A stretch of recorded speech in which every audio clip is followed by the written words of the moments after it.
In 2021, ProPublica gained access to a decade of tax returns from the 25 richest people in America. What they found contradicts how most of us understand taxation. The documents detailed the finances of recognizable figures like Warren Buffett, Jeff Bezos, and Elon Musk. Between 2014 and 2018, the combined wealth of these 25 men grew by $401 billion. Their combined federal income tax bill over that same period was $13.6 billion. This chart illustrates those numbers in practice.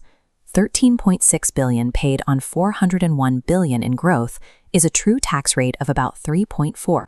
There is an assumption that billionaires hire specialized accountants to navigate hidden mazes within the tax code that ordinary people simply cannot access.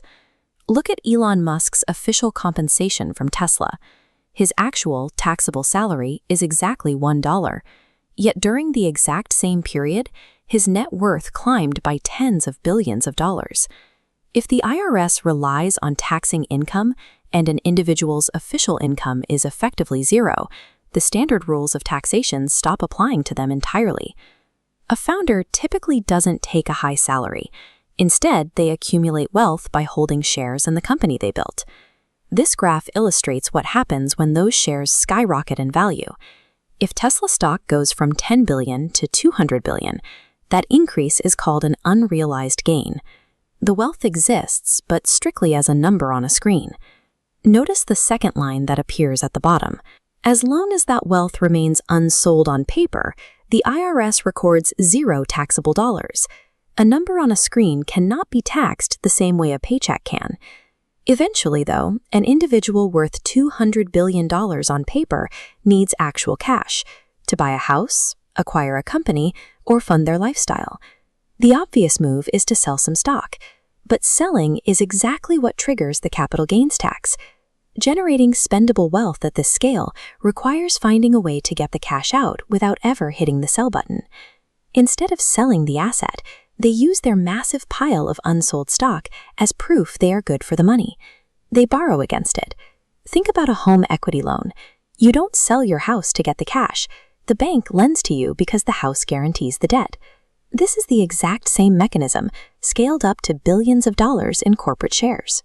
Because the collateral is so large, private banks view this lending as practically zero risk. They will happily offer these loans at rock-bottom interest rates, sometimes under 2%. And here is why this works. Legally speaking, a loan is categorized as a debt. It is not income. When a bank hands over $100 million, the IRS sees zero taxable earnings.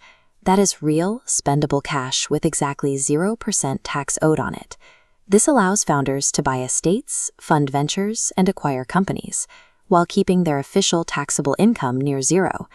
They fund their lives through a continuous loop of borrowed money, detached entirely from the income tax system. A loan is still a debt, and eventually that massive balance has to be called in. The cycle of borrowing continues until something permanent steps in to cancel the debt. That something is death. This timeline shows what happens under a tax rule called a step-up in basis.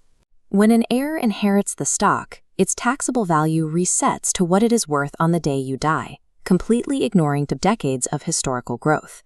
Looking at the rest of the timeline, the heirs can sell the inherited stock the very next day. They use the proceeds to pay off the bank loans, and they owe capital gains tax on almost nothing, because for tax purposes, that lifelong growth simply never happened. Through this exact sequence, buy, borrow, and die, a multi-billion-dollar fortune can successfully pass to the next generation without ever being subjected to a lifetime income tax. When the largest fortunes bypass the tax pool, the cost of funding roads, schools, and defense shifts entirely onto ordinary citizens. Wage earners do not have an equivalent escape hatch. Their paychecks are taxed the moment the money lands where it counts. Governments struggle to close this gap because the tax code was built for a physical era.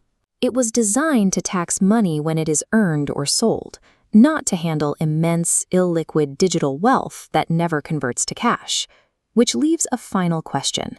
If the world's wealthiest individuals can generate endless, spendable cash without it counting as income, what exactly is the income tax system measuring anymore?